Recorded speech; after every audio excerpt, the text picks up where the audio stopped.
India versus Australia के बीच में चौथा टेस्ट मैच मेलबर्न में खेला गया। बॉक्सिंग डे टेस्ट मैच खेला गया जहां पर टीम इंडिया को 184 रनों से हार का सामना करना पड़ा। इस हार के कई सारे जिम्मेदार हैं, कई सारे मुजरिम हैं, चाहे वो हम बल्लेबाजी की बात करें। खासकर बल्लेबाजी टीम इंडिया की बिल्कुल ही कोलैप्स नजर आई। रोहित विराट का बल्ला नहीं चला। पहले इनिंग में भी हमने देखा कि रोहित शर्मा जो है 3 रन बनाकर आउट हो जाते हैं। दूसरे इनिंग की बात करें तो सिर्फ और सिर्फ 9 रन बनाकर आउट हो जाते हैं। इस पूरे अगर अभी तक की सीरीज की बात करें, अभी तक के मैच की बात करें तो 31 रन है उनके, 6 से ज़्यादा का एवरेज उनका नहीं है। और यही बल्लेबाजी अगर आगे के मैचेस में रही तो वहां पर भी टीम इंडिया कोलैप्स हो जाएगी। जब तक आपके टॉप ऑर्डर बैट्समैन नहीं चलेंगे तब तक आप मैच नहीं जीत पाएंगे। एक बड़ा टोटल था, एक बड़ा स्कोर बना दिया था ऑस्ट्रेलियाई टीम ने पहले इनिंग में, लेकिन टीम इंडिया के एक बल्लेबाज ने, नीतीश कुमार रेड्डी और वाशिंगटन सुंदर ने आपको फॉलो ऑन से बचाया। वो मैच आपके हाथ में रख दिया था उन्होंने, लेकिन उसके बावजूद भी टीम इंडिया की फील्डिंग बेकार थी, टीम इंडिया की कप्तानी बेकार थी, टीम इंडिया की स्ट्रैटेजी बिल्कुल बेकार नजर आई। बिल्कुल भी बॉडी लैंग्वेज रोहित शर्मा की नजर नहीं आ रही थी कि वो बल्लेबाजी में कंफर्टेबल है, वो कप्तानी में कंफर्टेबल है। सिर्फ और सिर्फ एक बल्लेबाज जसप्रीत बुमराह, वो आपको बल्लेबाजी भी नहीं करके दिखा पाएगा। आप एक गेंदबाजी के तौर पर आपने देखा होगा कि मैच में बना दिया था उन्होंने। सेकंड इनिंग की बात करें तो वहां पर 85 पर 5 विकेट गिर गए थे, 91 पर 6 विकेट गिर गए थे। उसके बाद जो पार्टनरशिप बिल्ड हुई हो, जो पार्टनरशिप पैट कमिंस के बीच में बिल्ड हुई, नेथन लायन के बीच में बिल्ड हुई, इसके बाद जो एक विकेट के लिए टीम इंडिया तरस गया था, अगर वहां से मैच बन जाता तो शायद टीम इंडिया इस मैच को जीत पाता। लेकिन बहुत दूर ये मैच चला गया था टीम इंडिया के हथेली से, टीम इंडिया के हाथ से। अब रोहित शर्मा ने तमाम सवालों के जवाब दिए हैं। यशस्वी जायसवाल की आपने देखी होगी, वो कैच को लेकर लगातार बवाल हो रहे हैं कि क्या वो कैच जो था वो सही था, क्योंकि जो ऑन फील्ड अंपायर था उन्होंने नॉट आउट दे दिया था। लेकिन जब थर्ड अंपायर से सवाल किया गया, इस रिव्यू लिया गया है, क्योंकि ऑस्ट्रेलियाई टीम ने रिव्यू लिया, उसके बाद थर्ड अंपायर ने इस फैसले को उनके फेवर में बताया और जायसवाल को आउट दे दिया। अब उनके आउट होने के बाद क्या कुछ कहा, उस बवाल पर रोहित शर्मा का क्या कुछ रिएक्शन आया, सबसे पहले उस पर एक नजर डालते हैं। मैच में जो हुआ वो बिल्कुल भी सही नहीं था, ये बर्दाश्त के लायक नहीं है। हालांकि रोहित ने इस मामले के बाद प्रेस कॉन्फ्रेंस में कहा कि ईमानदारी से कहूं तो उसने गेंद को छुआ था। हम सभी जानते हैं कि तकनीकी 100% सही नहीं है, लेकिन अक्सर हम इसके गलत पक्ष में पड़ जाते हैं।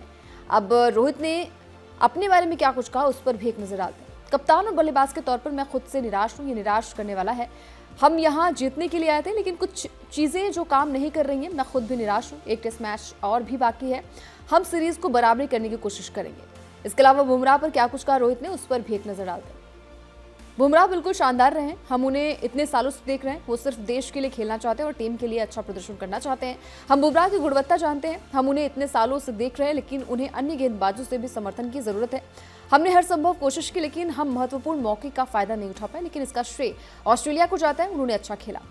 तो देखिए यहाँ पर ऑस्ट्रेलियाई टीम की बात करें तो 2-1 से यहाँ पर बढ़त बना चुकी है ऑस्ट्रेलियाई टीम। अब टीम इंडिया के लिए अगला मैच जो सिडनी में खेला जाएगा, वहाँ पर भी इंपॉर्टेंट है कि वहाँ पर भी टीम इंडिया अच्छी बल्लेबाजी करे। गेंदबाजी नो डाउट बहुत ही अच्छी रही टीम इंडिया की, जहाँ पर जसप्रीत बुमराह एक एंड से सिर्फ और सिर्फ अकेला बुमराह आपको मैच नहीं जिता पाएगा। अगर हम ऐसे बुमराह का यूज़ करते रहे तो आगे आने वाले मैचेस में दिक्कतें पैदा हो सकती हैं इस गेंदबाज के लिए।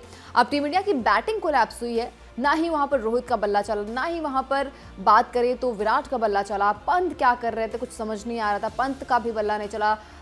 केएल राहुल भी कुछ अच्छे टच में नजर नहीं आ रहे थे। बार बार हमने देखा कि जो बैटिंग ऑर्डर चेंज हो रही थी, जो आपके ऑर्डर्स चेंज होंगे, डेफिनेटली आपको खेलने में थोड़ी सी परेशानी होगी, लेकिन आप सीनियर प्लेयर के तौर पर आपको वहां पर टिकना बहुत ज़रूरी था। इस मैच को आप ड्रॉ भी करवा सकते थे, आप इस मैच को जीत नहीं पाते तो कम से कम ड्रॉ तो करवा सकते थे, लेकिन वो भी टीम इंडिया से नहीं हो पाया और इस मैच को टीम इंडिया हार चुकी है। 184 रनों से हार का सामना करना पड़ा टीम इंडिया को।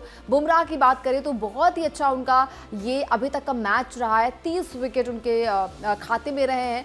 साथ साथ बुमराह ने जो विकेट चटकाए हैं, चाहे वो हमने बात करी, चाहे वो सैम कॉन्स्टेंस का वो विकेट हो, हर एक विकेट उनका अनोखा था, हर सेलिब्रेशन उनका अनोखा था। और जब जब भी हमें दरकार होती है विकेट्स की तो बुमराह सिर्फ क्यों नज़र आते हैं।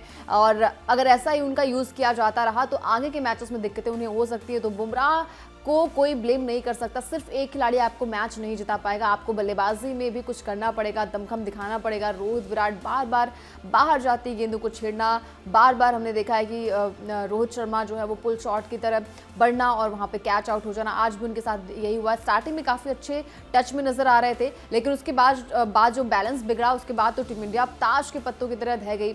हमने देखा था कि पहला विकेट गिरा 25 रन पर, दूसरा विकेट भी गिरा 25 रन पर, फिर 33 पर 3 हो जाते हैं। विराट कोहली भी 5 रन बनाकर आउट हो जाते हैं। फिर एक पार्टनरशिप बिल्ड होती है पंत और जायसवाल के बीच में। 121 रन पे जो 5वां विकेट गिरता है वो गिरता है यहाँ पर पंत जो है वो एक हम कहते हैं ना कि छोटी गेंद थी, उसको बाउंड्री लाइन के पार करवाने की कोशिश की। जैसा पिछला विकेट गिरा था वैसा ही कुछ वहां पर भी मंजर देखने को मिला। मिचेल मार्श ने वो कैच लिया, ट्रेविस हेड ने बॉलिंग की थी।